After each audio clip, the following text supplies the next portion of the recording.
Guys, இன்னைக்கு வந்து பார்த்தீங்கன்னா ஒரு பெரிய கிஃப்ட் அன்பாக்சிங் கைஸ்.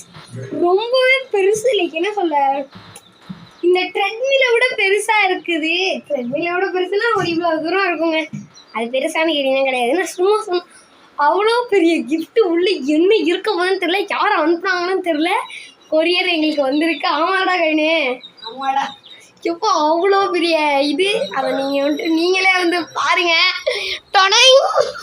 இருக்க பார்த்தீங்களா, 5 ரூபா கிஃப்டாக தான் நான் அவ்வளோ பில்டப் கொடுத்து சொன்னேன். சரி, அவன் அன்பாக்ஸ் பண்ணுறத பார்ப்போம். பண்ணுறா அதெல்லாம் டைட்டாக தான் கைஸ் பண்ணியிருக்காங்க. ஆமாம், ஏன்னா கீழே மேலே டேப் போட்டு வச்சுருப்பாங்க. ஓகே, ஸோ எனக்கு ரேப்பர் வந்து எனக்கு பிடிச்சிருக்கு. குட்டியோண்டு ரேப்பர் நல்லா அழகாக இருக்கும். நம்ம சேவ் பண்ணி வச்சுக்கலாம். ஆமாம், ஏன்னா இதில் டிசைன் நல்லா அழகாக போட்டிருக்காங்க. ஆமாம், பர்த்டேக்கு நீங்கள் ஏதாச்சும் பர்த்டே எல்லாம் 5 ரூபா